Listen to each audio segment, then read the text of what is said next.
Detrás de cada marca exitosa hay una historia que pocos ven.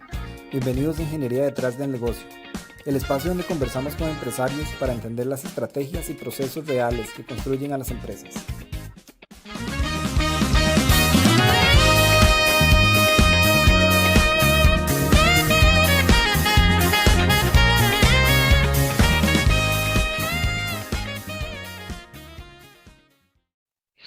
Hola, hola, bienvenidos a un episodio más de la Ingeniería Detrás del Negocio. Hoy tenemos a don Marco Ruiz.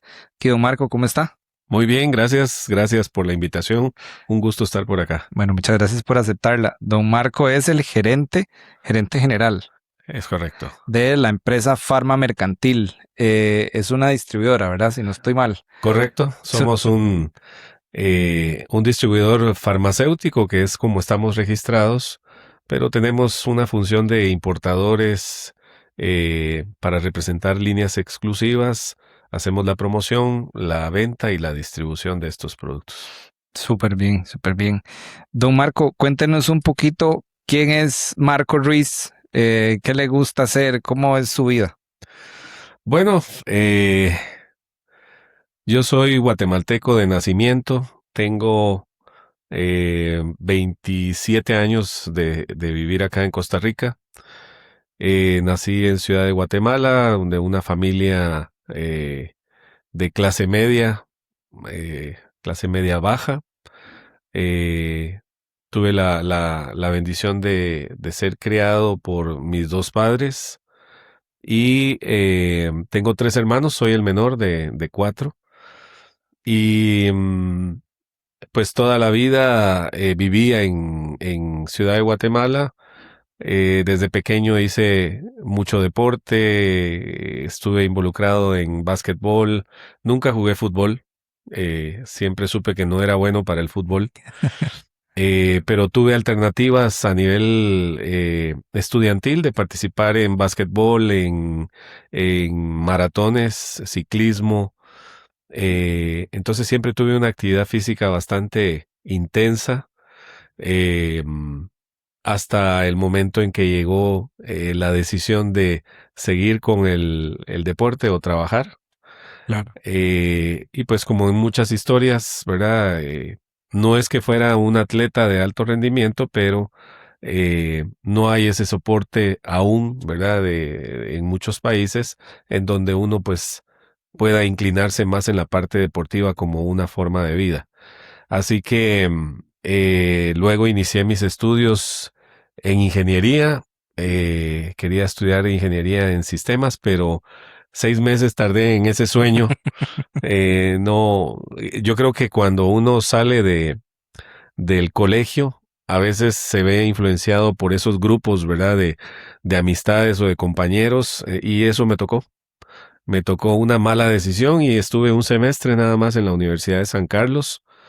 Allá en Guatemala. En Guatemala.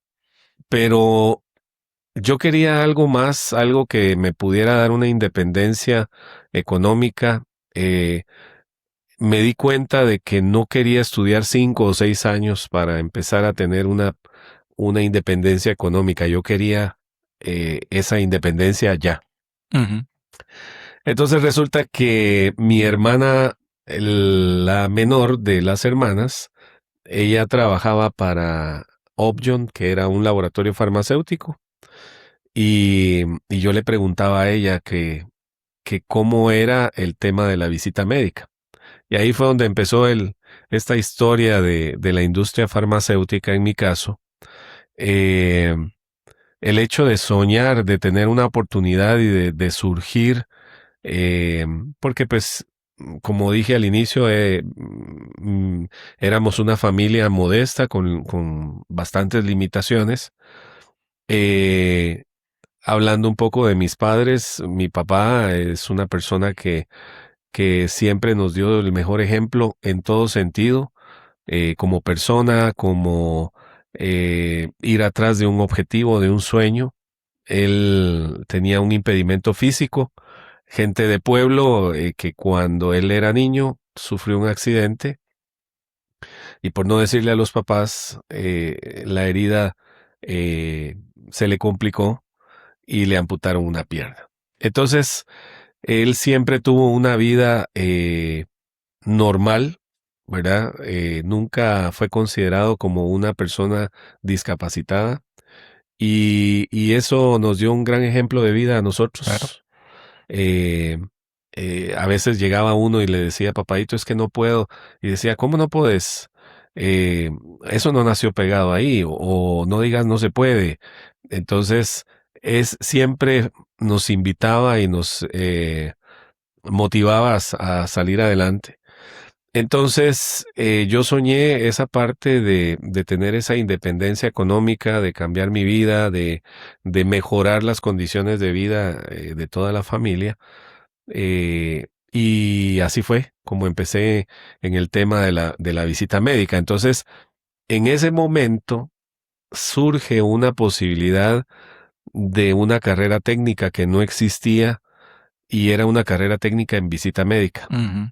Yo salgo del colegio en el 84, en el 85 me meto a esta mala decisión de ingeniería y en el 86 empiezo a sacar una carrera técnica en visita médica. Ese mismo año empecé mi experiencia en la industria farmacéutica. Surgió un anuncio en la universidad que buscaban un visitador médico. Yo tenía 19 años, sin carro. Ish. Y era la oportunidad, ¿verdad? Entonces me presenté a la entrevista. Es una fila de no sé cuántas personas ahí para la entrevista. Y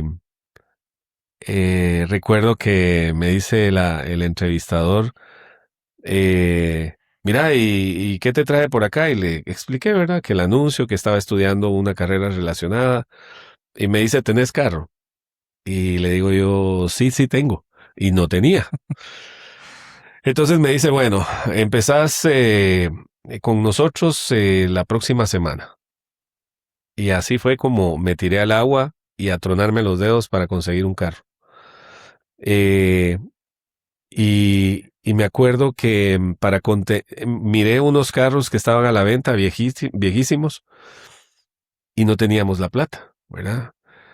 Y, y Dios siempre abre esas oportunidades cuando, en mi caso ha sido así, cuando uno puede ver las cosas, las sueña y las pide con todo el corazón y tiene esa conversación con Dios. Siempre ha sido así en mi caso. Y de la persona que menos pensé fue la que me apoyó, que era el papá de uno de mis mejores amigos, dedicado a, perdón, dedicado a la panadería. Ujú. Un señor serio, de campo, y me acuerdo yo que estaba en una hamaca él descansando porque él madrugaba para hacer el pan. Entonces este amigo me dice, mira, vamos con mi papá, a contarle ahí que de repente él te presta la plata. En esa época el dólar estaba 1 a 1 con el quetzal y el carro que yo había visto valía 500 quetzales. Ok. Hoy en día no es absolutamente nada. Entonces el señor, llegamos y, papá, mira que te queremos hablar y se medio enderezó ahí en la hamaca y empiezo yo a hablarle, ¿verdad? De esas conversaciones serias que nunca antes había tenido yo en mi vida y que nadie más iba a hablar por mí. Claro. Entonces le comenté al señor, le conté la historia y me dice, mira, yo te los voy a prestar, pero si algún día no tenés el dinero para pagarme, no te escondas, venís y me lo hablas de frente, porque yo no quiero que la amistad entre ustedes se pierda por el dinero. Y eso fue una lección muy bien aprendida para mí. Y ahí surgió un cambio en mi vida, un cambio en la vida de la familia. Recibí el apoyo de todos mis hermanos, de mis papás, y fue un, un acontecimiento en la Claro. familia, ¿verdad?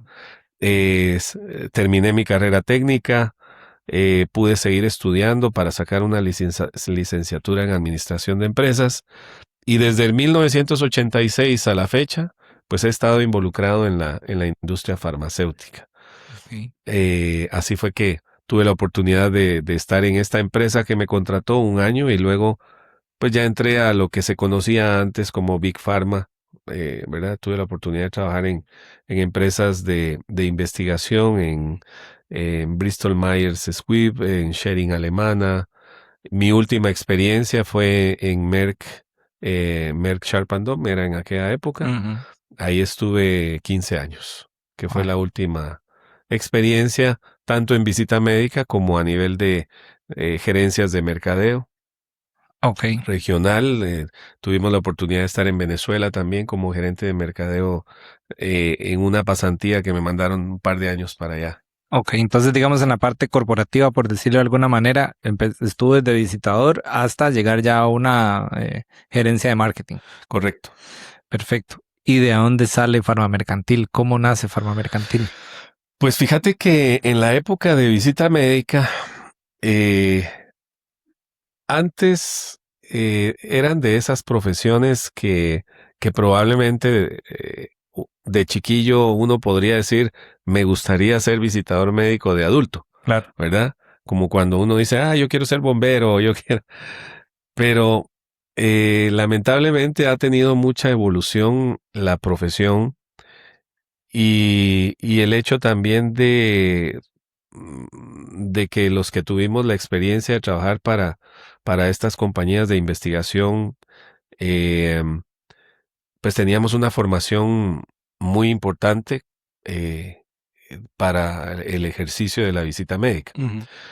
Entonces, habían personas que de repente uno decía, mira, ¿y qué pasó con fulanito? Ya no lo he visto. No, hombre, si fíjate que aquel se independizó, pues puso una su distribuidora y ahí anda, por ahí anda haciendo sus negocios. Y así era algo no frecuente, pero sí se daba que las personas a veces ya no las veía uno y se independizaban. Pero al rato regresaban. Ujú. ¿Verdad? ¿Y qué pasó? No, mira, es que no me fue bien y esto y el otro. Y entonces yo decía, me gustaría en algún momento pensar en independizarme, pero no me gustaría volver. Entonces yo me empecé a averiguar qué era lo que fallaba en estos casos Para no fallar usted. para no seguir el mismo camino, Claro. ¿verdad? Entonces, esa toma de decisión de decir, bueno, voy a dejar mi ingreso fijo para irme a abrir lo propio, ¿cómo voy a subsistir en ese interín? Esa era una de las decisiones. O el tema de que plata que entraba, metía la mano a la gaveta y empezaban a utilizarlo para el pago del colegio o el supermercado, para el mantenimiento de la vida familiar. Y eso era uno de los grandes errores, ¿verdad? Porque dejaban de cumplir acuerdos con sus proveedores y tenían a veces buenas oportunidades o buenos productos, pero intentaban vivir de eso lo más pronto posible. Ujú. Entonces, eh, nunca dejé de tener esa expectativa de independizarme en algún momento. Pero por otro lado, tenía buenas oportunidades laborales donde estaba, ¿verdad? Porque tuve la oportunidad de crecer. Hice visita médica muchos años. Dentro de este periodo de visita médica tuve responsabilidades eh, que se abrían nuevos esquemas de la visita. Empezaba el visitador médico especialista. Y yo fui el primer visitador médico especialista de Merck en Guatemala con la línea oftálmica. Entonces yo ya manejaba presupuestos, tomaba decisiones, empezaba a tener mis experiencias en mercadeo y eso me abrió una nueva dimensión, ¿verdad? Y una exposición importante. Entonces luego sale la oportunidad de venir a Costa Rica. Fue una plaza que se puso a oposición, ¿verdad? Es decir, participamos varios de la región y al final pues fui seleccionado. Entonces, eh, el hecho de tener esta responsabilidad cada vez más y era regional, se reducía el pensamiento de poder independizarme porque pues yo tenía un protagonismo importante en la empresa. Claro. Eh, entonces, eh, me tocó viajar muchísimo a muchos lados, ¿verdad? No solamente mi responsabilidad regional en Centroamérica, sino a Casa Matriz en Estados Unidos, a diferentes actividades.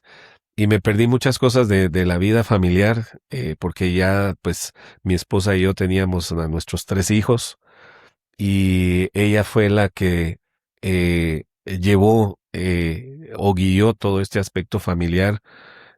Fue un gran apoyo, lo sigue haciendo hoy en día, pero ella fue quien manejó el hogar en esas ausencias constantes. Yo a veces venía el sábado y el domingo ya iba para otro lado y así estuve mucho tiempo. Entonces, hoy en día, después de que ha pasado tantos años, me doy cuenta que para, en nuestro caso, para lograr ese nivel de vida que logramos tener, pues teníamos que sacrificar algo.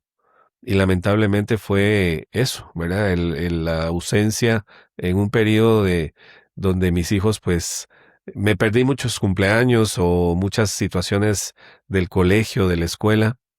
eh, y a veces eso me genera Cierto pesar. sí, cierta complicación conmigo mismo. eh, pero bueno, trato de compensarlo estando ahora en todo lo que se pueda y bueno, volviendo a ese sueño, yo decía, bueno, ahora qué, qué hago, pues, ¿verdad? El hecho de seguir a cuáles son mis oportunidades de crecimiento en la empresa. Empezó a estar un poco inestable el tema de Big Pharma, ¿verdad? No era solamente de Merck, sino Sanofi o las compras de una empresa hacia otra. Entonces, las oportunidades eran ya más reducidas para pensar en una posición Más arriba. más arriba, ¿verdad? Entonces, salgo de Merck y me paso, bueno, estando en Venezuela con esta asignación que me dio Merck como gerente de mercadeo en Venezuela, igual nos fuimos todos hasta la mascota porque era una perrita que teníamos que andaba con nosotros de arriba abajo. A mi esposa no le gustó, no le gustó el ambiente en Venezuela, el tema de los colegios era un poco complicado o las escuelas. Sin embargo, pues teníamos que cumplir estando allá, ¿verdad? Con el tiempo que nos habíamos comprometido. Y en Merck era muy raro escuchar que alguien había dejado la empresa. Entonces, cuando yo estaba en Costa Rica, yo le reportaba a una persona en Miami, que era el área de mercadeo donde estaba centralizado para Latinoamérica, y él se va de la empresa, estando yo en Venezuela. De repente, yo fui a un hotel en Venezuela a una reunión y lo veo a él bajando las gradas y nos saludamos. ¿Y qué pasó? ¿Y qué estás haciendo? Esto y el otro. El tipo se había ido como vicepresidente para Latinoamérica de Stifel, Ujú. que era una empresa dermatológica. Y me dice, dame tu tarjeta y cómo estás, esto y el otro. Y bueno, como a los 2 meses me llama, estábamos cenando con mi esposa y me llama. Y me dice, mira, hasta ahora te puedo hablar, fíjate que tengo proyectos de crecimiento en Latinoamérica y había pensado en vos, necesito un buen gallo para Centroamérica y el Caribe. Entonces me dice, pero ¿sabes qué es lo que pasa? Que lo necesito para ayer. Ujú. ¿Qué pensás? ¿Cómo estás? Esto y el otro, ¿cómo? Y le digo, bueno, mi esposa no está tan feliz acá, ya llevamos casi año y pico de estar acá en Venezuela. Y listo, déjame conversar con ella, lo conversamos y ni 2 veces, ¿verdad? Y venimos de vuelta para acá y ahí fue donde empezamos una experiencia en relación a los productos dermocosméticos. Estando yo en un centroamericano y del Caribe, al año siguiente en República Dominicana, conozco y veo por primera vez la línea Babé de España. Y me gustó tanto, o sea, fue una impresión como un amor a primera vista, ¿verdad? Pero por ética yo no pude, pues, Acercarse o desbordar mi interés, ¿verdad? Más que acercarme, pedir una tarjeta y ver los productos y eso fue todo. Eh, entonces luego, dentro de estas posiciones de Stifel, igual un tema de viajes, porque no era solamente Centroamérica, sino el Caribe. bueno, y lanzamientos y esto y el otro, y de repente contacto yo a la persona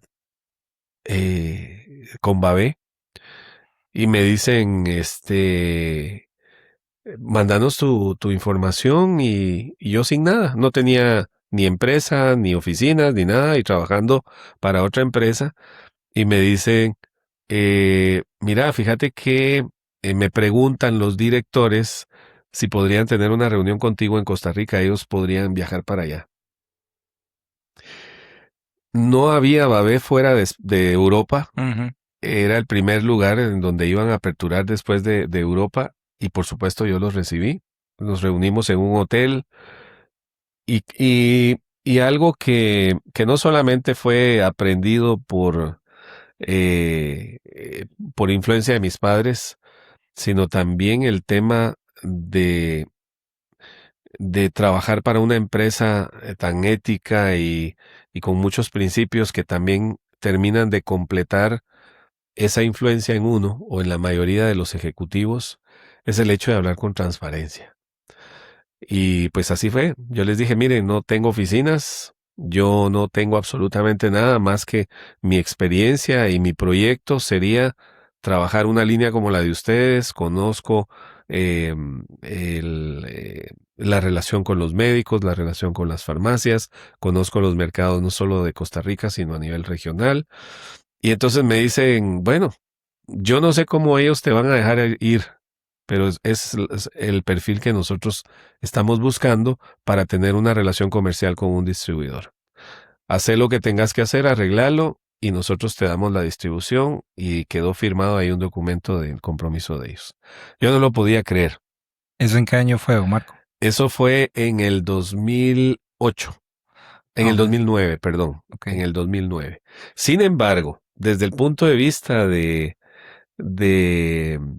sueños, nosotros con mi esposa registramos la empresa en el 2006. Yo todavía estaba trabajando, obviamente. Farma Mercantil como sí. tal. Entonces la registré y estuvo inactiva todos esos años, 3, 4 años. Entonces la desempolvamos y nos enfocamos un poco en el tema de los logos, colores, etcétera. Y así fue como empezó este sueño, que a veces cuando Dios da de lleno y uno a veces se siente abrumado porque son tantas cosas, tantas bendiciones que ahora que uno voltea a ver, pues dice, pucha, así, ¿cómo fue la situación, verdad? Y creo que el hecho de ser transparente, hablar con sinceridad, no nos lleva más que a eso, ¿verdad? A veces no son resultados tan positivos cuando uno habla con tanta claridad, pero en este caso sí fue totalmente positivo, ¿verdad? Hasta la fecha ha sido una relación de ya de 17 años con ellos, y ya no solo es Costa Rica, sino Guatemala, El Salvador y ahora Nicaragua, que justo el día de mañana sale la primera carga de Costa Rica a Nicaragua, porque es un proyecto que teníamos desde el 2018. Nicaragua es un mercado nuevo en este momento. Nicaragua es un mercado nuevo, sí. Entonces, pero en el 2018 surgió una situación interna en el país, ¿verdad? Que nos hizo virar un poco los ojos a El Salvador y nos fuimos a El Salvador, ¿verdad? Entonces, aperturamos en El Salvador en el 2019, pero luego vino la pandemia.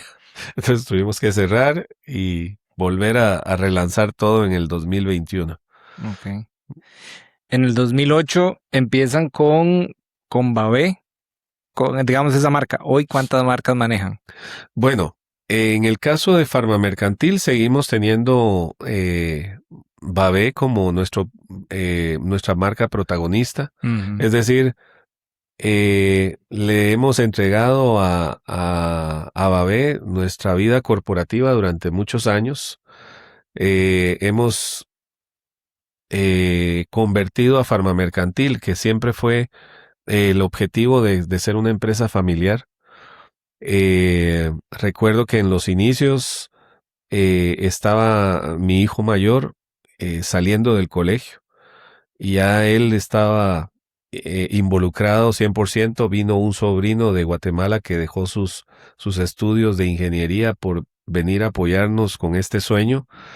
Y entre los dos hacían visita médica, visitaban farmacias, hacían giras, eh, barrían, trapeaban, hacían los pedidos, de todo, ¿verdad?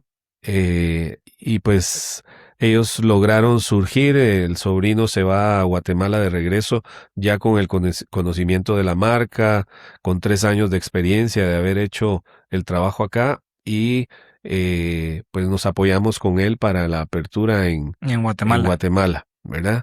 Entonces, es así como poco a poco fuimos teniendo esas oportunidades de apertura y Babé siempre vio que iba cada vez más y más y más en cuanto a resultados positivos con la marca y pues siguieron confiando en nosotros para aperturar nuevos mercados. Entonces, usted tiene la marca, tiene Babé, tiene su marca, tiene su empresa, pero no tiene ni oficina ni centro de distribución. ¿A dónde empieza? Sí, bueno, y no tenía plata. Y no tenía plata. Porque eso era el otro tema, ¿verdad? Claro. Porque si uno dijera, bueno, tengo ahí un capital para iniciar, por eso te digo que cuando Dios da, es impresionante, porque cuando nosotros empezamos con la empresa, hicimos el primer pedido. Me acuerdo yo que eran alrededor de 25,000 euros la primera factura. Wow. Y nos dieron crédito. Y nos dijeron, mira, te vamos a dar 90 días para que pagues. Nosotros vivíamos en Heredia, en Santo Domingo. Ajá. Y yo recuerdo que en algunas ocasiones eran las 3 de la mañana y yo me iba al polideportivo a caminar porque no podía dormir pensando cómo iba a pagar la factura. Claro. Y yo le daba vueltas al polideportivo y decía, pero Dios, ¿cómo hago? En fin, recurrí a un par de personas para que gracias a Dios no se dio, ¿verdad? El hecho de ver si podíamos, es decir, darles parte de mi empresa como sociedad, Claro. como socios, para que me ayudaran a pagar la factura. Y los dos personas no les interesó, ¿verdad? No lo vieron como con buen futuro, gracias a Dios. Es que en ese momento la dermocosmética no estaba tan pegada como está hoy. Fíjate ¿verdad? que cuando nosotros entramos con Babé, habían creo que 3 marcas. Estaba Eucerin, estaba La Roche-Posay y Bioderma, algunos productos de Bioderma. No había ninguna marca con productos pediátricos. Eso fue una fortaleza que la mantenemos hasta el día de hoy. Y el buen trabajo, modestia aparte, ¿verdad? Porque ya sabíamos cómo hacerlo. Ya teníamos el conocimiento del mercado, las relaciones. Entonces, no fue fácil, pero tampoco fue tan complicado como cuando sí nos tocó llegar a El Salvador, por ejemplo, ¿verdad? Porque en Guatemala ya mi sobrino había hecho un trabajo, perdón, de relación previa, porque él también estuvo conmigo en Stifel. Ah, ok. Solo que él miraba farmacias en esa época, no hacía visita médica, pero ya había algún contacto previo, ¿verdad? Claro. Con algunas de las audiencias. Entonces, ¿cómo lo hicimos? Bueno, colocamos el producto, habían médicos que nos apoyaron, me recuerdo que el famoso tío de las farmacias Santa Lucía, fue la primera farmacia que nos abrió las puertas para ingresar con Babé en el mercado, porque no fue fácil para entrar a las farmacias, ¿verdad? Claro. Y así fue como poco a poco empezamos a obtener el retorno de las inversiones, pero yo no me había despegado como empleado de la empresa en la que estaba. Entonces era mi hijo y mi sobrino y mi esposa quienes se encargaban de todo. Y al final del día o en alguna llamada, mira, tenemos esto y entraba ahí mi parte de coaching hasta que ya no no pudimos, ¿verdad? Ya el negocio empezó a crecer. Yo recuerdo que las cajas las teníamos en la cochera y en esta época de lluvia salíamos a tapar las cajas porque se mojaban, ¿verdad? Uy, No teníamos bodega, no teníamos nada. Ya los vecinos nos veían raro porque eran muchas las cajas, ¿verdad? claro. Y entonces, pero algo que nunca hicimos y que aprendí en la época de mi visita médica de estos compañeros que también tomaban la decisión de independizarse era meter la mano a la gaveta. Ujú. Y yo traté de mantener todos los gastos pues con mi ingreso y nunca tuvimos una ganancia sólida o empezar a ver la Retorno. retribución hasta los primeros 5 años. Entonces, fue un sacrificio importante, ¿verdad? Y a veces me decían, pero es que es mucho tiempo, ya llevas 3 años y nunca tuvimos pérdida.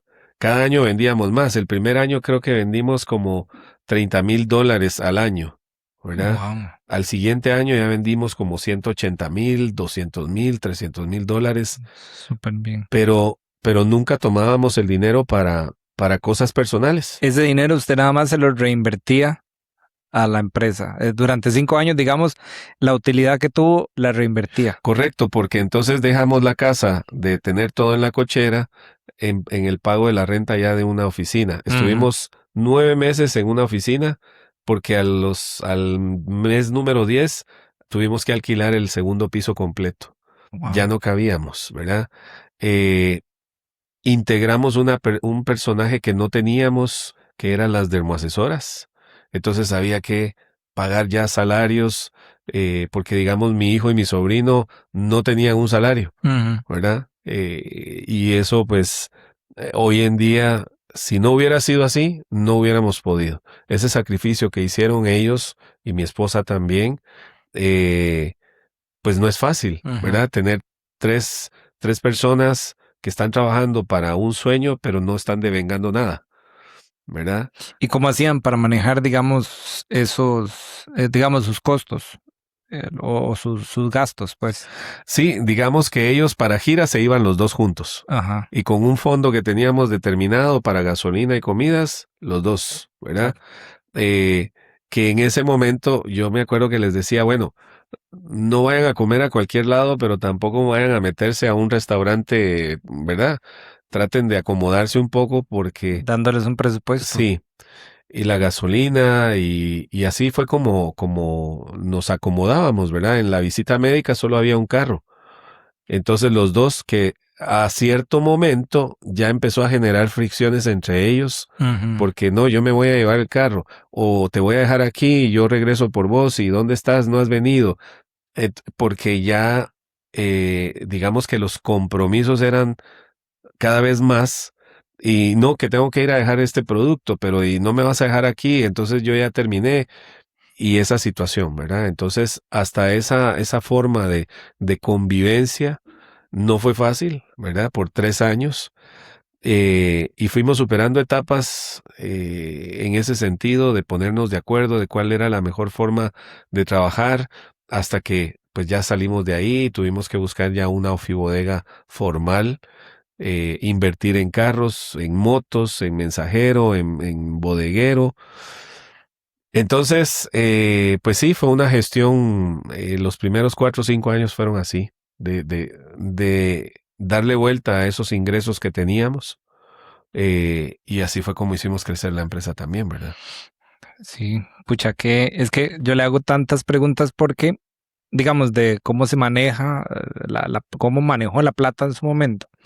Porque mucho en las empresas pequeñas o medianas hay gente que todavía no entiende que la gente tiene que tener un salario y que tiene que estar dentro de los gastos de la compañía per se que están formando, ¿verdad? Mm, Hay gente, como dice usted, está sacando plata de la gaveta y eso no los deja eh, saber cuánto están vendiendo en realidad o cuál es su ganancia, ¿verdad? Y eso es un punto importantísimo. sí, yo creo que a veces he escuchado a algunas personas, emprendedores o microempresarios, que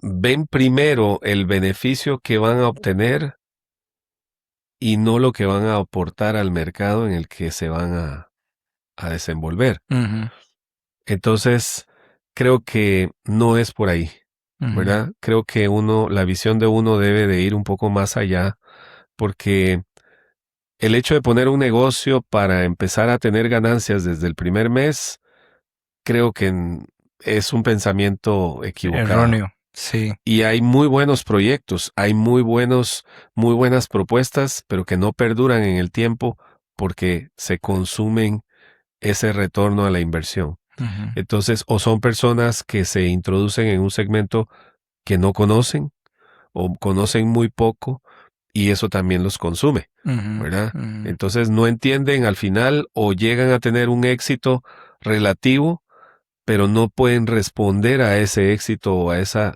oportunidad de crecimiento. Entonces tiran la toalla también. Entonces se va aprendiendo mucho en el camino. Yo creo que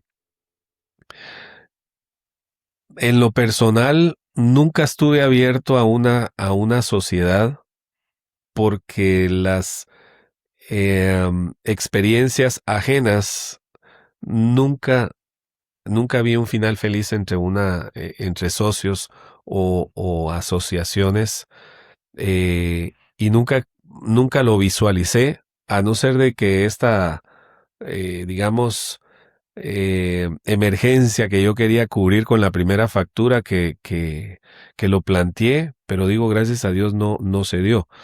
Entonces, agarró más fuerza el tema de ser una empresa familiar, ¿verdad? Ujú.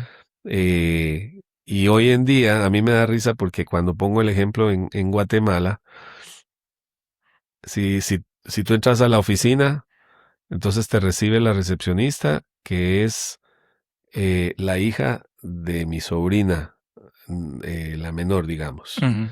Caminas un poco más y el encargado de redes sociales es el hijo mayor de mi otra sobrina. Y a la par está esa sobrina, que es la Okay. asistente de gerencia administrativa, que es mi hermana. Okay. En bodega está el hijo de esta sobrina, que es el hermano de redes sociales.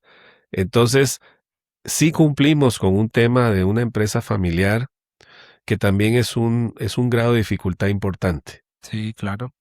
El hecho de estar compartiendo en la oficina como compañeros de trabajo y celebrar un cumpleaños el fin de semana, ese cambio, ¿verdad?, de mentalidad. Y vuelvo otra vez al tema de hablar las cosas claras desde el inicio. ¿Cuál es la expectativa de nosotros como empleadores y cómo se pueden beneficiar ellos de trabajar en una empresa familiar? Ujú, Pues se van a beneficiar exactamente igual que cualquier otro empleado, claro. porque no hay entradas tardías, no hay permisos, digamos, con tanta frecuencia, y la tolerancia es la misma que como con cualquier otro colaborador de la empresa. Y lo hemos tenido claro y así lo hemos manejado. Y no ha sido fácil. No ha sido fácil porque no todos lo ven así, pero hay que hacérselos ver. Entonces creo que eso también nos ha permitido crecer como empresa y como familia, Claro. ¿verdad? Y por otro lado, los buenos colaboradores saben que no necesitan llevar nuestro apellido para tener oportunidades de crecimiento en la empresa, porque eso me tocó vivir a mí cuando yo visitaba distribuidores en la zona y habían distribuidores, yo me acuerdo uno muy importante en Honduras que él decía, bueno, mira, aquí solo mis hijos pueden tener aspiración a involucrarse en la empresa, pero las esposas o los esposos no, ¿verdad?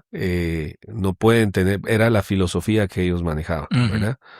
Y bueno, todos estaban claros, pero recuerdo que el gerente general, que era el hermano mayor, era el con el que me tocó trabajar, atenderlo a él como cliente, y habían mandado al resto de los hermanos a estudiar fuera del país. Entonces, ya cuando regresaron, uno se encargó de redes, de la parte de cómputo, otro se encargó de mercadeo, y la hermana no se había graduado, pero ya la tenían para recursos humanos. Entonces, uno va aprendiendo y escucha de todo esto, ¿verdad? De qué tan rígido puede ser una política entre familia, o qué tan abierto, porque también me tocó ver cosas totalmente opuestas. Justo en Honduras había un distribuidor que tenía la exclusividad con marcas importantes en el mercado. Muere el papá y el hijo vivía en Miami y nunca se involucró en el negocio, nunca. Pero estas marcas no se podían vender en Honduras si no era por ellos. Y mientras trataban de resolver ese pleito legal, esas marcas desaparecieron de Honduras y el tipo se acabó la empresa. Porque nunca llegó a Honduras. Desde Miami manejaba él, según él, el Todo. negocio hasta hacerlo desaparecer. Entonces, creo que el hecho de estar expuesto a todas esas vivencias también lo nutren a uno para evitar errores y plasmarlo un poco más hacia la parte personal, hacia la parte que a uno le corresponde. Entonces, así que no ha sido fácil, pero es una empresa familiar 100%. Pero es que aquí usted nos da una lección valiosísima, que hay mucha gente que dice que no se escarmienta por cabeza ajena, pero usted sí. Usted ve, digamos, qué es lo que otra gente ha hecho mal o qué es lo que no ha funcionado y usted agarra esos aprendizajes para su propia empresa. Entonces usted dice, bueno, puede que me pase a mí, pero por lo menos ya por haberlo pensado en adelantado, ya uno tiene como 2 o 3 opciones de cómo salir, ¿verdad? Yo creo que sí, eso es para no irse a dar contra la pared sabiendo que la tenés enfrente, ¿verdad? Yo creo que son situaciones, como digo, que no pueden pasar desapercibidas y yo le tenía respeto y temor a esa idea de volver a la visita médica después de un intento fallido. Aquí ya no sería solo yo el afectado, ¿verdad? Sino muchas otras personas que me ayudaron y que soñaron conmigo este sueño de echarlo a andar y pues gracias a Dios se pudo, ¿verdad? Me dio hasta para inculcarles a ellos las buenas prácticas, la ética, la identidad y la filosofía de la empresa, porque pudo haber sido que mi hermana y mi sobrino, que son los que se hacen cargo de la empresa en Guatemala, que son socios, porque al final yo recibí una ayuda muy importante de mi hermana también para abrir operaciones en Guatemala. Mi hermana queda viuda en este proceso y como parte de un seguro de vida que tenía su esposo, ella recibe un capital y me dice, bueno, mira, aquí te lo doy, hace con este capital que eran creo que $25,000, lo que consideres necesario para aperturar en Guatemala. Entonces, pues sí, eso me sirvió a mí de un startazo para abrir operaciones en Guatemala, pero el compromiso, más allá del capital, el compromiso, el deseo, la ilusión de hacer algo por el resto de la familia y que perdura hoy en día, ¿verdad? Entonces, así que ellos también son parte de los dueños en Guatemala. En El Salvador, pues mi hijo mayor, pues también es accionista de la oficina y de la empresa en El Salvador. Y en Nicaragua, mi sobrino también ya lo incluimos como parte de los accionistas. Siempre está mi hijo y yo. Y mi esposa aquí en Costa Rica. Aquí somos 50 y 50 en esta parte de Costa Rica. Las otras empresas no son subsidiarias, sino que las hemos registrado por separado, ¿verdad? Entonces, así es como está dispuesto hasta el día de hoy, ¿verdad? No, súper bien. ¿Cómo hace? Porque usted tenía relación para entrar en Santa Lucía, hasta dónde, ¿cómo hace o cómo es ese camino para entrar en las otras farmacias? Porque en su momento, bueno, todas eran complicadas, ¿verdad? Creo que Bomba no era tan grande como es ahorita. Creo que estaba solo la Bomba de San Pedro. Fischl era un monstruo en el sentido de que creo que era la farmacia más importante, digamos, a nivel de mercado y era la más cara, digamos, por precio. Y también estaba Sucre, si no estoy mal. Correcto. ¿Cómo? Porque una cosa, digamos, uno puede entrar o una empresa, digamos, la que sea, puede tener un canal de distribución o un canal, digamos, en donde le llega al cliente, que en este caso es Santa Lucía, pero también puede tener eh, 3, 4 canales diferentes para entrar y hay veces que no saben si es la mejor opción. Yo sé que en este caso uno dice, farmacias tiene que darse, pero cómo se dio ese crecimiento o cómo fue tomar esa decisión para llegar a la negociación con esos otros clientes?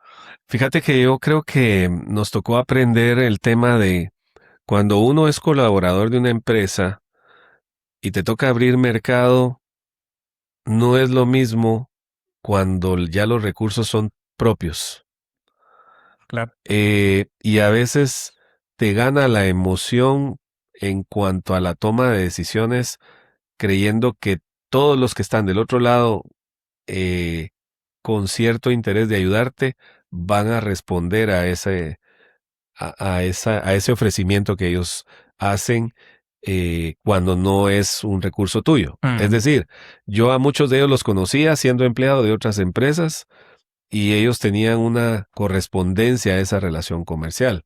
Pero cuando ya me tocó tocarles la puerta, siendo yo el dueño, digamos, de mi empresa, algunos correspondieron, otros correspondieron, pero no mantuvieron o no honraron, digámoslo así, esos acuerdos comerciales, y es ahí donde empieza uno a ver que la situación no es fácil.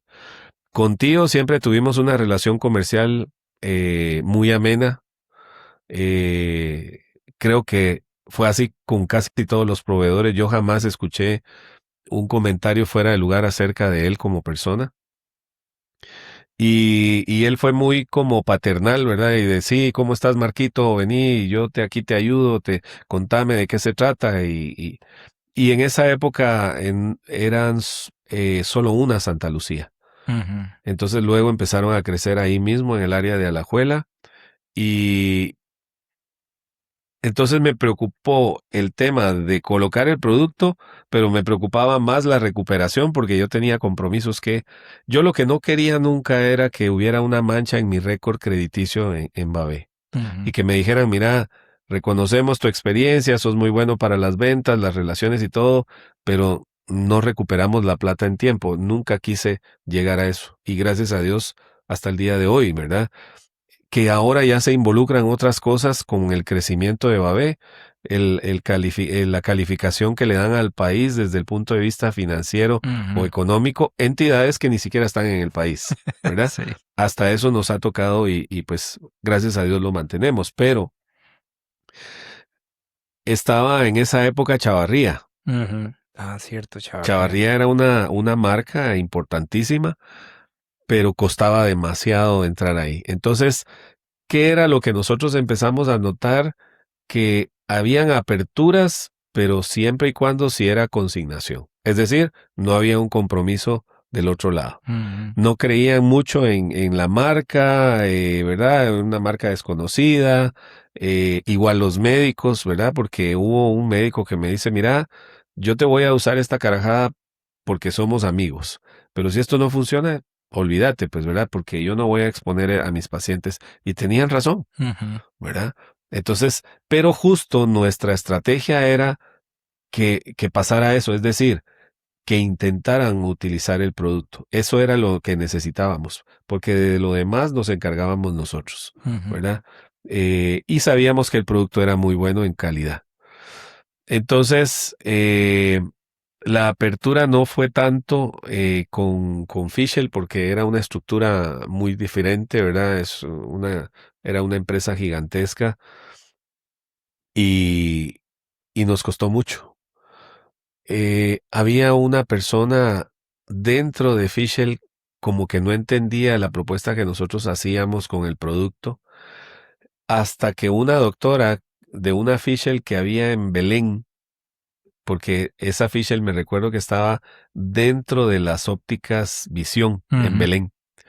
Y ella creyó en el producto desde el momento en que se le presentó, porque nosotros visitábamos las farmacias sin tener el producto de las farmacias.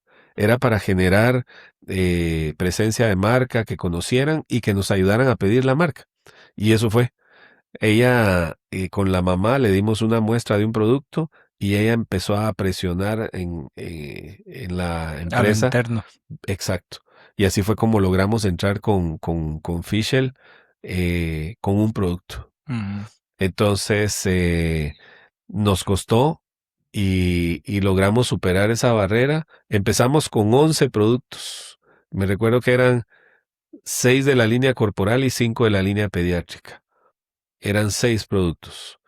Y hoy en día estamos con más o menos 110 productos de Babé. Y por supuesto que han habido líneas que han salido Rotaciones. del mercado, ¿verdad? Ujú.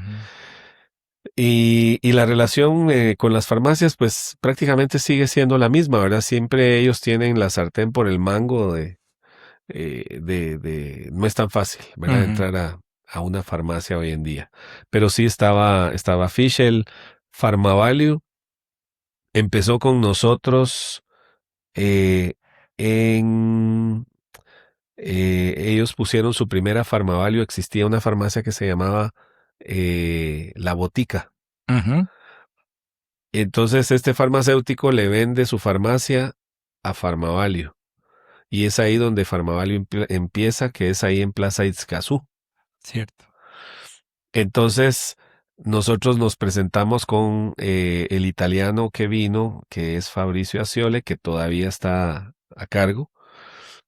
Y desde entonces nunca hemos tenido una relación, nunca se ha interrumpido la relación comercial con ellos.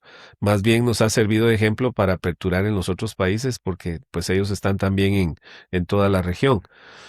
Y ha sido hasta hoy en día es nuestro principal cliente, ¿verdad? Utilizan la marca como recomendación y pues hemos tratado de estar a la altura con las relaciones comerciales, pero en esa época eran 3 marcas, hoy en día hay alrededor de 46, 48 marcas de dermocosméticos acá en Costa Rica. Sí, es que ha explotado, yo creo que en los últimos 5 años, por ahí.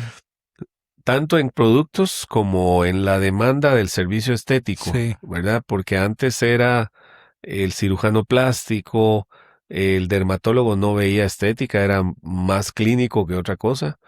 Cuando empiezan a darse ya los primeros movimientos del dermatólogo en la parte estética o cosmética. Y hoy en día el médico general pues sale mucho para aplicar la parte estética y cosmética. Entonces ha Ujú. crecido, ahora están involucrando al odontólogo, al oftalmólogo, a las enfermeras, las fisioterapeutas. Hay una en la Santa Paula, ¿verdad? Está la carrera de la fisioterapia normal o la fisioterapia estética. Ah, ok. Entonces, hay mucho de Se va abriendo donde, cada vez más. sí, se va viendo y la oferta, pues todos los días salen muchos productos nuevos, marcas nuevas o ampliaciones de línea y eso te va quitando espacio en farmacia, te va quitando Ujú. espacio con el médico. Hay un grupo de médicos que son líderes de opinión acá en Costa Rica y hay una compañera nueva en visita médica que la has de conocer con nosotros y, y ella me dice, don Marco, fíjese que yo fui a pedir cita para ver a estas doctoras. Y ellos tienen un sistema a través de WhatsApp para pedir la cita. Y resulta que la metieron en el chat y me dice, ¿usted sabe cuántos hay en el chat? Y le digo, ¿cuántos tenés ahí? Son 163 visitadores médicos para ver a estas doctoras. Y reciben un visitador médico por día. Estamos hablando de que andan entre 20 o 22 visitas al mes y hay 163, no cuadra. Es decir, yo puedo ver a estas doctoras ahora Cada 6 meses. y probablemente sí, entre 6 u 8 meses con Sí, suerte. sí. Y si el éxito de la visita médica está en la constancia, Ujú. entonces, pues sí, ¿verdad? Esas son las situaciones que enfrentamos. Hay una demanda, una oferta, mejor dicho, de que ya el médico te dice de dónde viene. Ah, déjeme su catálogo o su información y se lo pasamos a la doctora. Ella decide si los ve o no los ve. Ujú. Entonces ya llegamos a ese punto, ¿verdad? Y entonces eso pues nos hace ver, experimentar nuevas alternativas o nuevos nichos, ¿verdad? porque al final nosotros pues tenemos que ver cómo hacemos llegar el beneficio al paciente, que en realidad es lo que a nosotros nos interesa, que el paciente mejore su condición de vida, con el acné, con la dermatitis atópica, que reduzca los signos del envejecimiento. Todas las propuestas, pues al final, ¿verdad? La farmacia y el médico es un medio para que pues tantos pacientes puedan tener ese beneficio, ¿verdad? Usted ha mencionado mucho el término relaciones comerciales.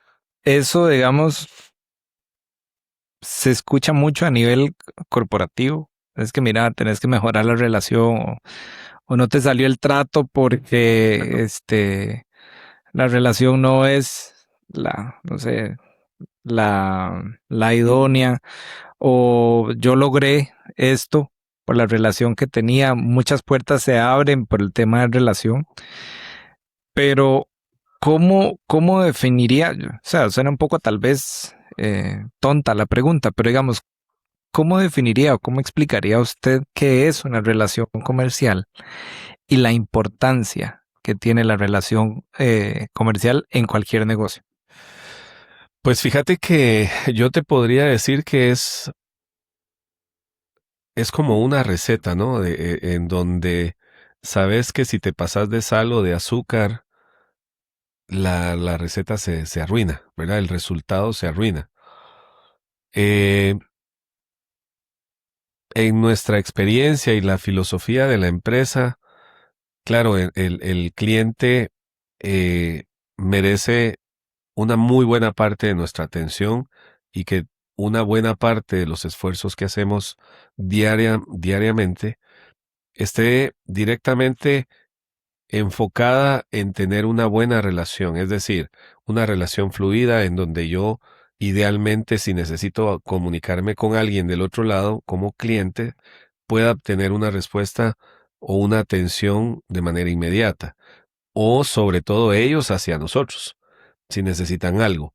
Pero hay unas distorsiones en eso y que a veces uno lo nota, pero casualmente para ellos no lo notan porque no les conviene notarlo. Uh-huh.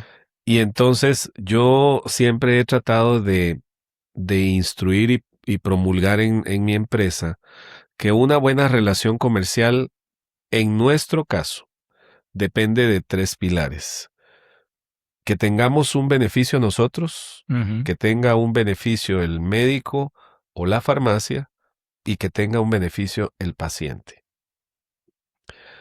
Porque a lo largo de todos estos años hemos estado expuestos a propuestas en donde solo gana el médico o solo gana la farmacia y no ganamos nosotros ni gana el paciente. Uh-huh. Entonces, cuando me refiero a promoverlo es en mis equipos comerciales, sobre todo cuando les hagan una propuesta comercial que cumpla esos 3 factores, ¿verdad? Pero hay negocios que tenemos actualmente que solo nos falta entregarles las llaves porque el negocio está más para el lado de ellos.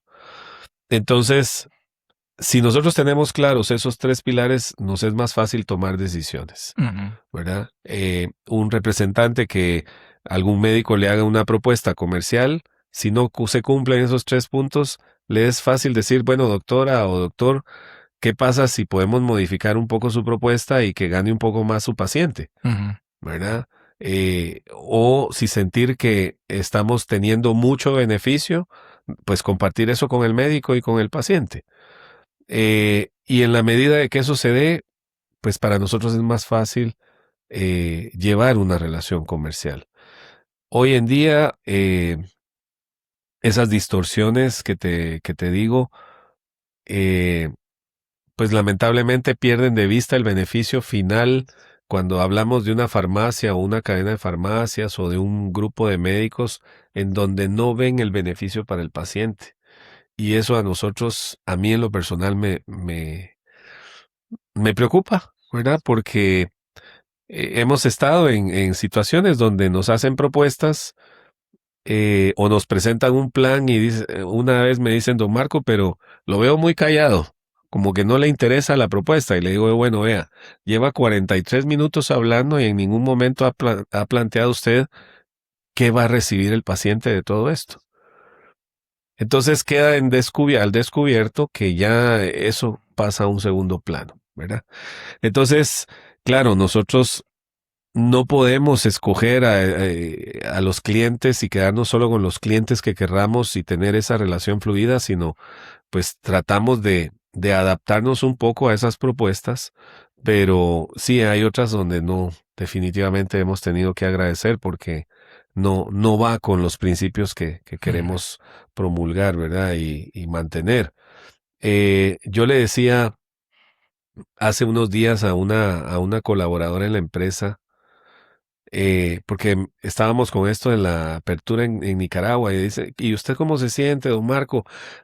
Porque ahora ya son un montón de países y le digo yo, mira, yo todavía trato de dormir bien, eh, pero a veces cuando yo me pongo a pensar de la cantidad de gente que está involucrada en la empresa y que por una mala decisión de parte nuestra como gerentes y cabezas de la empresa esté en riesgo el sustento de todas estas familias que están involucradas, eso a mí no me dejaría dormir. Y eso se basa en este tipo de relaciones. Ujú. Porque las relaciones al final no las hacen ellos, no las hacen todos los empleados de la empresa. Los hacen, pues, ¿verdad? Los que estamos a cargo de las empresas. Pero ellos no saben qué es lo que sucede en una negociación. Claro.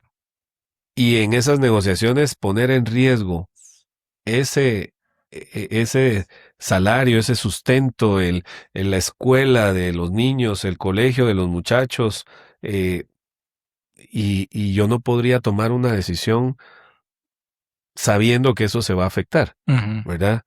Y pues yo no sé si muchos empresarios lo verán de una manera diferente o verán a los empleados como un número, pero creo que mientras nosotros sigamos en eso, pues vamos a tener esa retribución por parte del colaborador o del empleado, ese compromiso, ese deseo de seguir trabajando con nosotros y hacer grande la empresa. Hace 2 meses tuvimos al primer empleado con 10 años de estar trabajando en la empresa. Ah, qué bueno. ¿Y eso qué te dice? Que de alguna manera lo estamos haciendo bien. Claro. No ha tenido necesidad de buscar en otro lado un sustento o una oportunidad de surgir como profesional porque lo ha pasado, lo ha vivido. Ujú. Y ya viene el otro, que este año cumple 10 años. En Guatemala hay personas que cumplen 8 años. Entonces, ya esa visión que teníamos de salir corriendo a tapar las cajas en la cochera, y ahora en día volteas a ver y decís, bueno, tenés gente buena en tu empresa, gente que se identifica con tu filosofía y lo que querés hacer, y al final, pues sí, todo pasa, ¿verdad? Ujú. Porque yo tengo 60 años, cumplo 60 años este año, alguien dijo, ya voy para el 6º piso, eh, y en algún momento tendré que hacerme a un lado para que, pues, se mantengan muchas de estas propuestas que nos han permitido subsistir como empresa y las modificaciones que las generaciones que vienen atrás tendrán que adaptar al mercado, adaptar para estar dentro del mercado en que Ujú. estamos. Eso incluye a todos estos buenos colaboradores que tenemos hoy en día.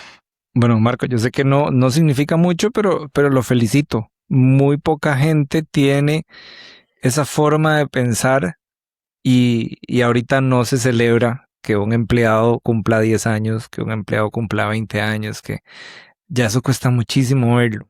Y un poco, como estábamos hablando antes, es un poco, digamos, del espíritu y del paradigma que se quiere cambiar con este podcast y con lo que viene en adelante. Ujú. Pero, o sea, realmente a, a mí me da como paz, digamos, saber que todavía hay gente que se alegra porque haya gente que se quede en su empresa, ¿verdad? Que se alegra cuando un colaborador tiene 5 o 10 años y dice, bueno, es que estoy haciendo algo bien, la gente se quiere quedar conmigo. Ujú. Eso no se ve. Sí. Hoy es muy difícil verlo, Es ¿verdad? difícil y muchas gracias por tu felicitación. Para mí es muy significativo porque sos una persona joven, Ujú. ¿verdad? Que profesionalmente tenés pues toda una vida por delante. Y eso es lo que, porque hablando con mi hijo en algún momento y mi sobrino me decía que yo qué quisiera dejar como legado, ¿verdad? Y les decía yo, bueno, haber conformado buenos profesionales, porque si bien es cierto, nosotros no somos dueños de ningún colaborador, ¿verdad? Ellos pueden tomar la decisión de salir de la empresa, pero que salgan con una formación que les permita Ujú, evitar corrupción, evitar tentaciones, evitar malas prácticas, porque ya lo vivieron. ujú. No somos la empresa perfecta, pero yo les digo cuando yo puedo expresarlo, de que yo salgo a la calle o voy a un supermercado, yo no tengo que estarme escondiendo de la gente. Yo, si alguien me conoce, me saluda, yo lo saludo, porque eso lo aprendí yo de mi padre. Ujú, Mi papá fue cerrajero muchos años, entre otras cosas, y lo vacilábamos porque cuando salíamos con él el fin de semana al supermercado o a una ferretería y lo saludaban, Don Maquito, buenas tardes. Y mi mamá le decía, pero es que a vos en todos lados te conocen. Y lo vacilábamos, entonces decíamos, bueno, vamos a ir al súper y a ver cuánto tardas en que te saluden. Y toda la vida, y eso decía yo, qué tranquilidad poder salir a la calle y tener el aprecio de la gente en vez del señalamiento y decir, bueno, ese viejo panzón que va ahí, ese es un estafador o ese es un aquí, es un... Y es difícil, ¿verdad? Porque ujú, no con todo mundo se puede quedar bien, pero en la medida de que uno trata de implementar, digamos, la racionalidad en la toma de decisiones, es más fácil. Y eso es lo que a mí me gusta. Yo les he dicho a los visitadores, no somos las grandes compañías que existieron hace no mucho tiempo. Pero no es solo de esas empresas el hecho de tener buenos visitadores, de inculcarles buenas prácticas comerciales, de darles la asesoría, de que traten de salir a la calle tratando de hacer las cosas diferentes. Tenemos la oportunidad como empresa, ya sea pequeña o mediana, de hacer las cosas bien. Y eso es lo que a mí me gusta. Yo tengo un conocido en Guatemala que cuando hablo con él, él me dice, vos sos mi mentor. Es que si yo no hubiera tenido tu respaldo, tu guía, yo no hubiera llegado. Y no es cierto, ellos tienen su capacidad, pero me llena el corazón de saber de que estos jóvenes reconocen de que tuvieron sus oportunidades y gracias a esa exposición que tuvieron conmigo, y ese coacheo que yo les pude haber generado en ese momento fue determinante para lo que son hoy en día. ujú, Y eso es lo que a mí me gusta, que vayan ujú. pensando en que Farmamercantil fue no tal vez una gran empresa, pero sí fue la empresa donde ellos conocieron, donde ellos tomaron decisiones, donde ellos aprendieron y eso los formó para el futuro. Súper bien. Ahora pensando en que, bueno, por lo menos creo que aquí, no sé si a nivel centroamericano se da mucho. Generalmente las segundas generaciones de las empresas no les va muy bien, Ujú. ¿verdad? Se debe mucho a errores de que, no sé, de pronto hoy el papá o quien sea dice, ya hijos, yo ya no más, y los mete y ya es tarde, ¿verdad? Porque tienen que aprender todo el negocio Sí. en, no sé, 2 años y demás. Pero ahora que que usted tocó el tema de ya yo me tengo que ir haciendo de lado, eso es algo que ya ha ido pensando, que le preocupa, que usted considera que ha hecho las cosas bien. Fíjate que es un tema que creo que de 10 personas que podríamos estar en una situación similar, probablemente a los 10 o 9 no nos gusta pensar, Ujú, ¿verdad? Por muchos factores. El tema de saber pues que el tiempo ha pasado, que cada vez estamos eh, con menos salud probablemente, o que el poco tiempo que nos pueda quedar, que no sabemos cuánto es, disfrutarlo de otra forma. eh, Llevarla un poco más suave, dedicarle tiempo a muchas otras cosas que no has podido hacer, en fin. Sin embargo, en el caso personal, ya lo hemos hablado muy por encimita con los hijos, pero sabemos que hoy en día hay recursos o empresas que te ayudan a dar ese paso Ujú. y para evitar este tema de que la empresa llegue a su final con las siguientes generaciones.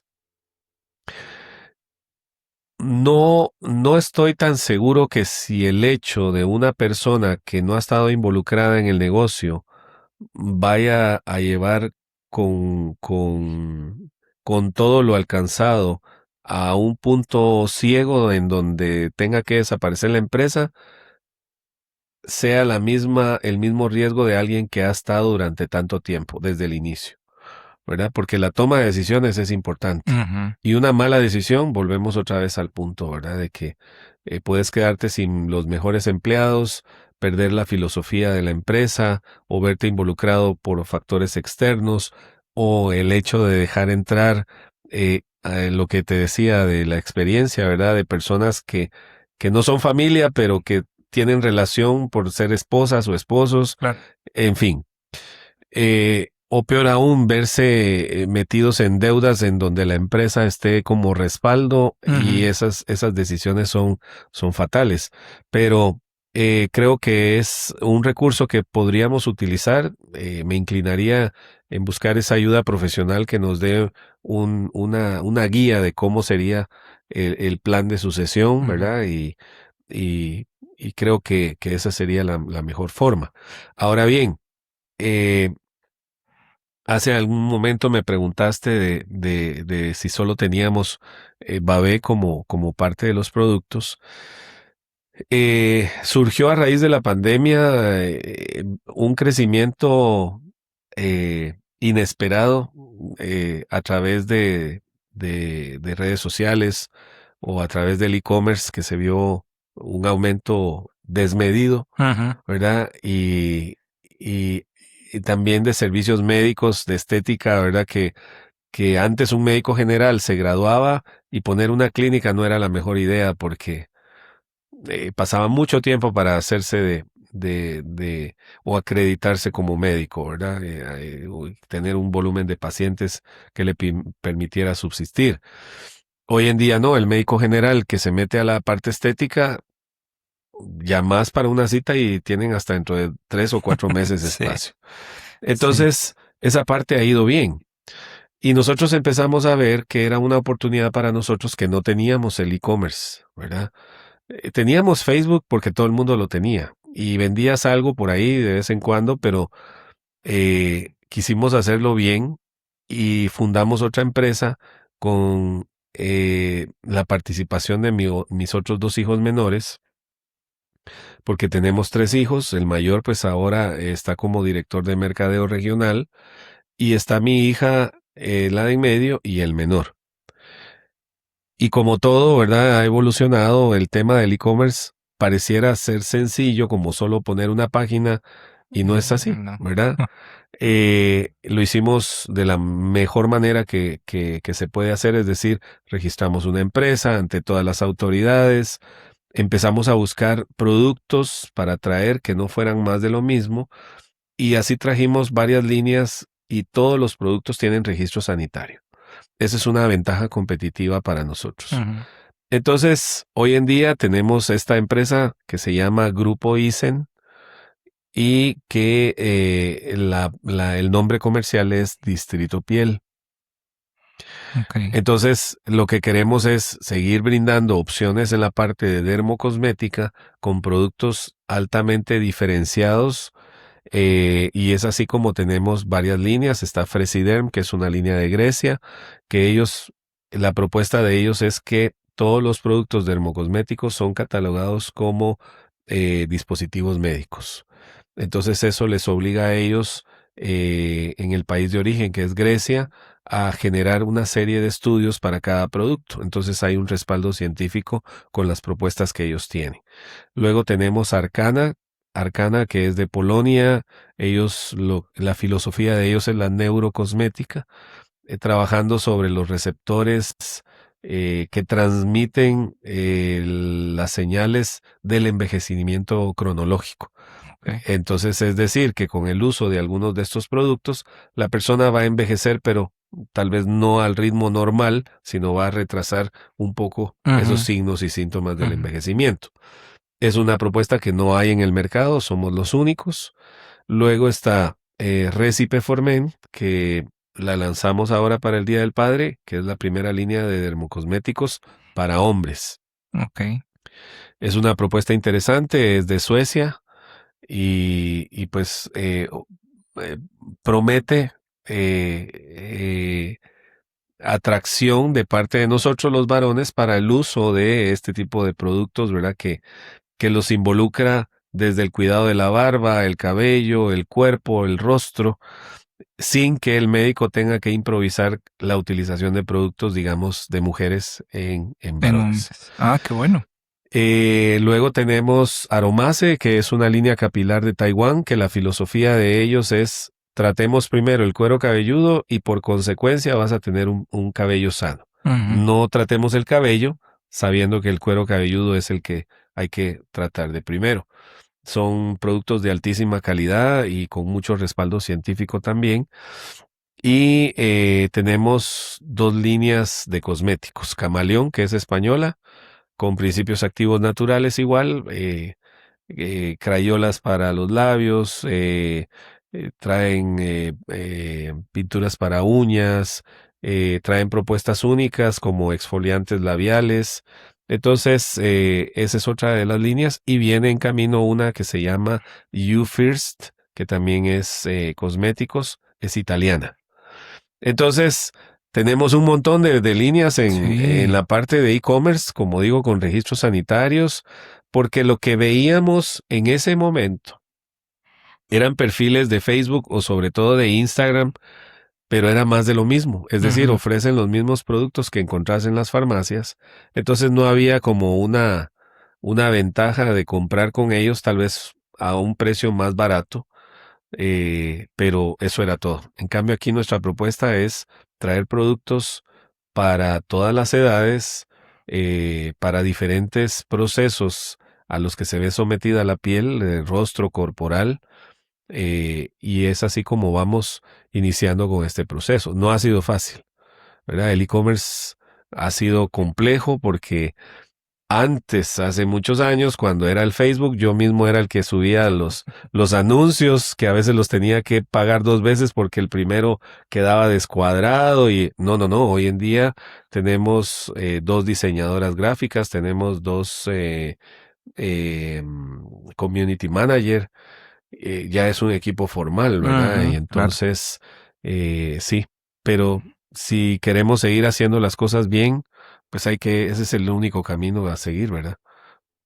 Qué interesante esa línea para hombres, nada más. Sí, vieras que cuando tuvimos la oportunidad de ir a Suecia a cerrar el negocio y nos dice el gerente comercial de ellos, invité al CEO para que nos acompañe a almorzar y nos advirtió, no se van a sorprender, me dice.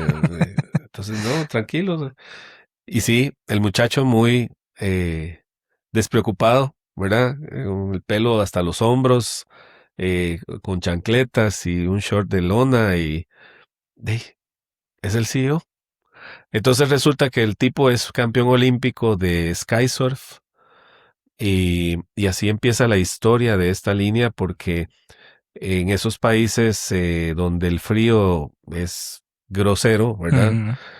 Incluso ellos aprenden a vivir en esos ambientes extremos o climas extremos para su día a día, incluyendo la práctica deportiva. Entonces ellos sufrían de mucha piel reseca, mucha piel quemada por consecuencia de estos cambios climáticos. Y entonces se ponen de acuerdo entre ellos, son 3 los socios que llevan a cabo el sueño de crear o fabricar una línea de productos para hombres que les ayude específicamente con estos problemas de resequedad de piel o estos rostros con barba que a veces el frío les incomoda demasiado, ¿verdad? Congela el vello. Entonces es así como empiezan a crear estas líneas hasta lo que es hoy en día. Y es una línea muy interesante porque son propuestas innovadoras Y alguien dirá, bueno, pero ¿qué tiene de diferente la piel del hombre a la de la mujer? Bueno, muchísimas cosas. Claro. Y que no contribuyen muchas veces al cuidado de la piel masculina porque están creados principalmente para mujeres, ¿verdad? Es muy difícil que alguien te diga, no, es que estos son productos unisex, porque en su desarrollo no es así, ¿verdad? Piensan en lo principal del mercado, que es la mujer, ¿verdad? Que es quien más utiliza este tipo de productos. Y como por consecuencia, pues yo tengo reseca la piel y voy a ver qué tiene mi esposa o mi hermana Sí, o, cierto. ¿verdad? La abuelita para ponerme un poquito. Entonces creo que estamos ante una muy buena oportunidad de brindar una opción hecha para el hombre, pensado por el hombre y que contribuye. No tiene olores fuertes y funciona. Yo la he estado usando en la parte para afeitarme y como yo no tengo pelo, entonces pero también me rasuro la cabeza y sí he notado la diferencia del producto que uso para rasurarme en la cabeza que el que uso para rasurarme en la cara. Entonces, porque tienen dos presentaciones. Ok. Una es gel, que es la que uso en el rostro, y la otra es crema, que es la que uso en la cabeza, y me funciona súper bien. ¿Cómo es que se llama la marca? Recipe Formen. Recipe for Men. Bueno, mamás, esposas, si quieren que sus hijos, esposos o lo que sea empiecen a usar los productos de dermocosmética, aquí ya tenemos una opción diferente, realmente. Pruébenla, si se puede, pruébenla.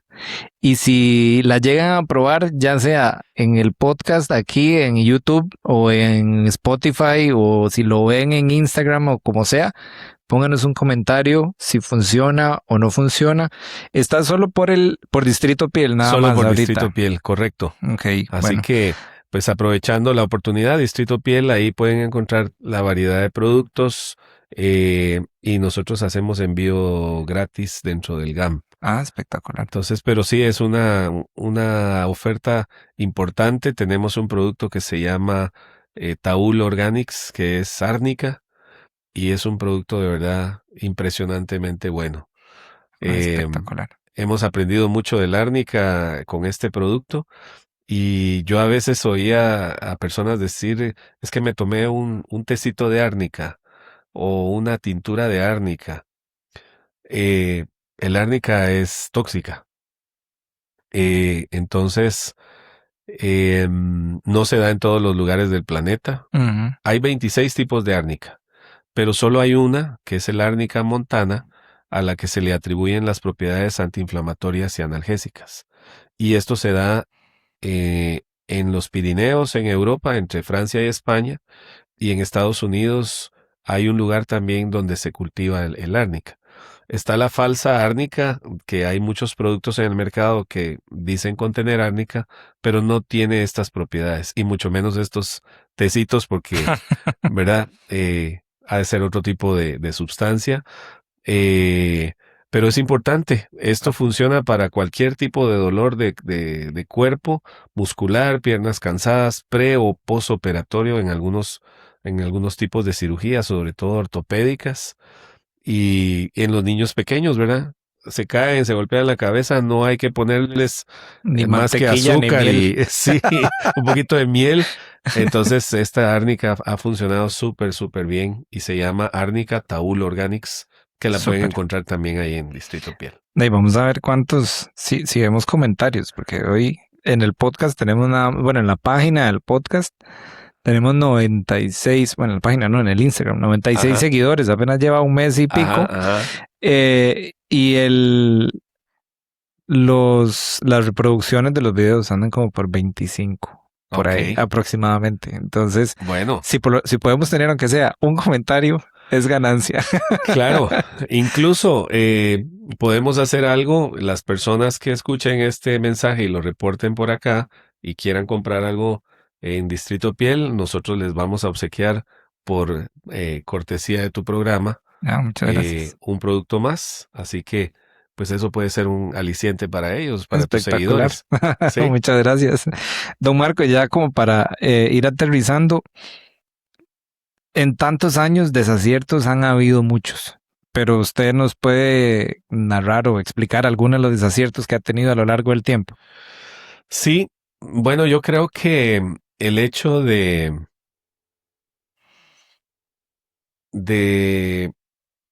uno de los situaciones que pudieron haberse convertido en problemas era la rotación de personal que teníamos al inicio. Y yo no quería que nuestra empresa se convirtiera en escuelita, eh, ¿verdad? Que se empezara a conocer de farmamercantil. Ah, estuviste en farmamercantil, sí, la escuelita ahí no duran mucho, pero... Ajá. Y es mi hijo el que me dice, no, tenemos que pagar mejores salarios. Si queremos tener buena gente y por mucho tiempo, hagamos una revisión de salarios. Entonces, no lo veo como un error, pero creo que nos pudimos haber evitado eh, que mucha gente buena buscara otra opción por fuera por el tema del salario, pudiéndolo hacer, Ajá. ¿verdad? Ajá. Sin comprometer el flujo de efectivo y etcétera. Entonces creo que tomamos una decisión digamos a destiempo, ¿verdad? Porque sí nos tocó sufrir el hecho de ver partir a personas buenas que habían hecho buenas contribuciones a la empresa, pero por razones de salario buscaron mejores alternativas. Creo que por ahí podríamos hablar de esto como una toma de decisión, pudiéndolo hacer, que no debió tardar, Ajá. ¿verdad? Em, el hecho de confiar en todos, eh, digamos, no de una forma desmedida, sino creyendo que todos van a estar a la altura de una relación, ya sea como empleados o comercial, eso también nos ha pasado facturas, ¿verdad? Porque eh, el hecho de no ser un jefe paternalista o que haya una jefe que sea maternalista y que los venga a proteger a todos bajo sus alitas, Ajá. eso nos ha costado también, ¿verdad? El no enfrentar las situaciones en el momento que es, o sobre todo la toma de decisiones, ¿verdad? En mi época de visita médica, habían errores leves y habían errores graves. El grave, ¿verdad? Te desvincula de cualquier empresa. Es decir, eh, un reporte en falso, ¿verdad? El reportar una visita a una farmacia, a un médico que no se llevó a cabo, eso es una separación inmediata. Y, y aquí nosotros, hace muchísimos años, cuando no usábamos un método de reporte, eh, entendíamos, sabíamos que estaba pasando algo y no tomábamos una acción inmediata. Y yo a veces decía, pero es que nosotros no somos una empresa seria, es decir, no nos ven como una empresa seria si no ejecutamos las cosas que tenemos que ejecutar.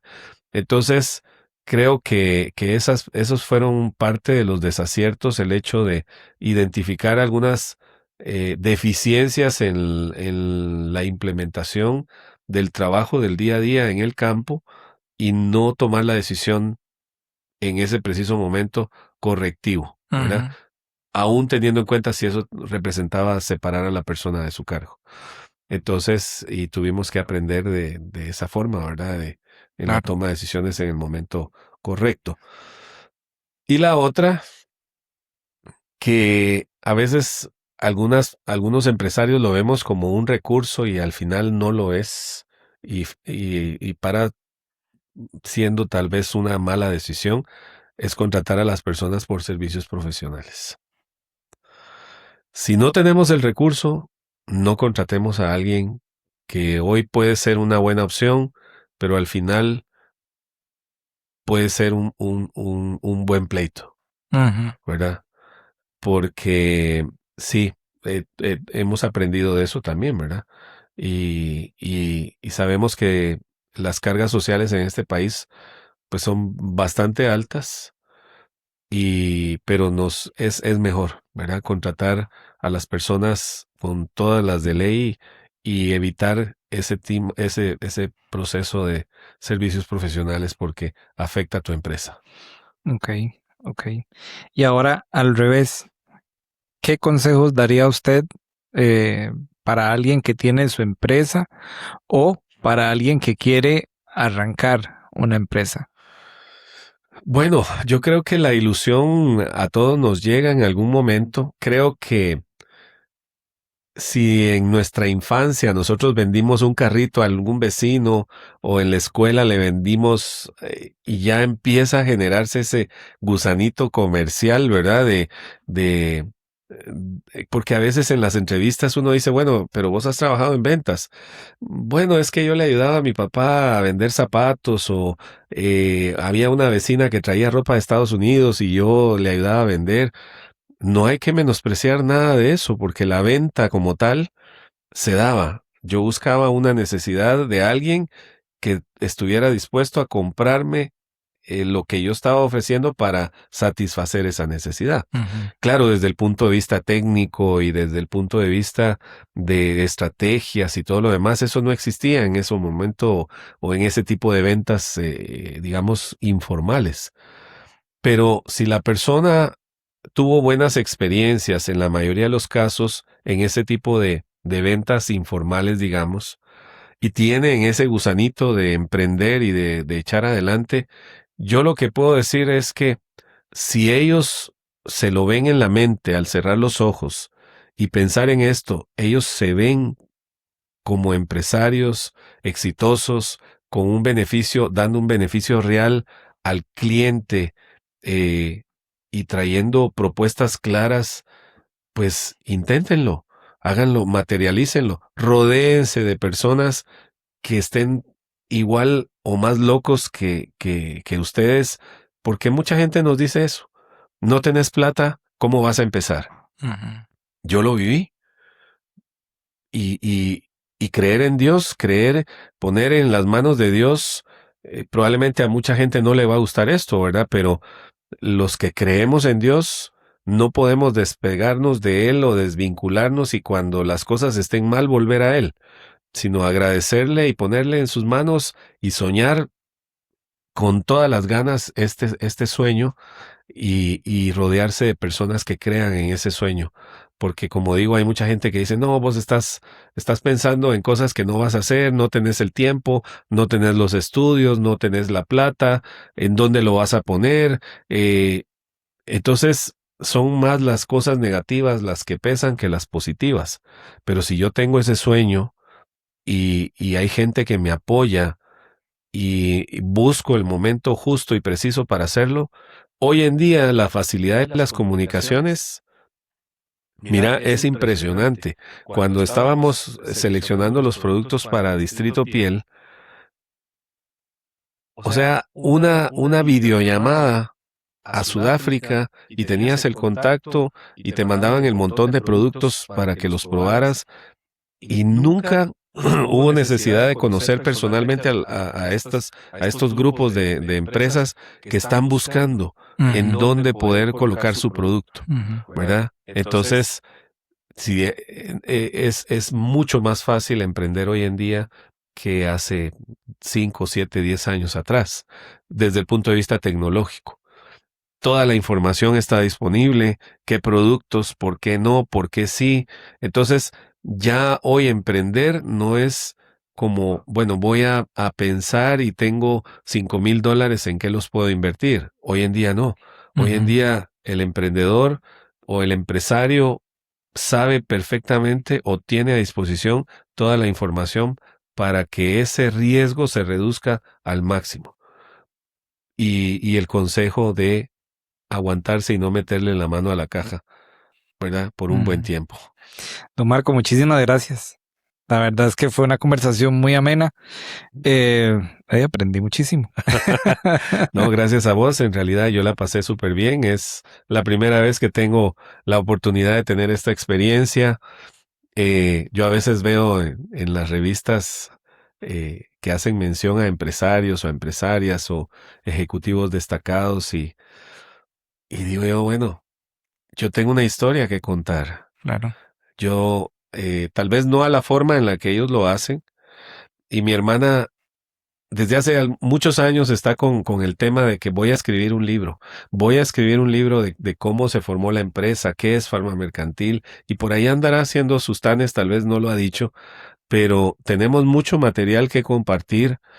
Yo tuve jefes buenos y jefes malos que gracias a Dios ya ni me recuerdo de ellos, pero de los jefes buenos siempre me hacían ver de que uno debe de promover a sus empleados y tratar de que ellos mejoren lo que uno ha hecho hasta el día de hoy.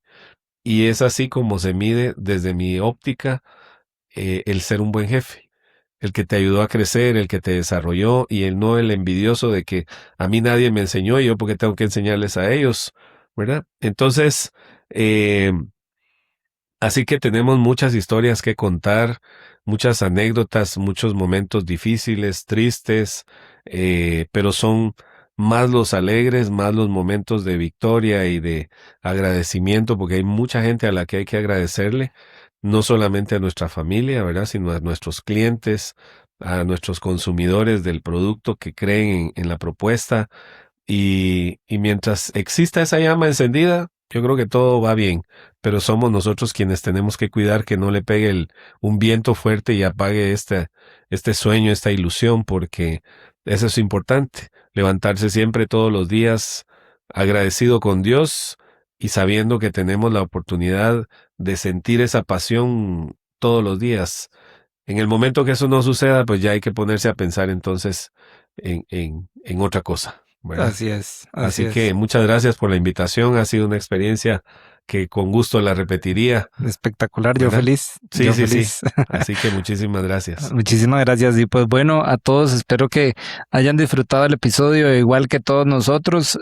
Si llegaron hasta acá, saben que tienen que ir a Distrito Piel, y si no, este es el anuncio para que escuchen el podcast y el por qué tienen que ir a Distrito Piel. Muchísimas gracias y pues nos vemos en otro capítulo. Chao, chao. Hasta luego.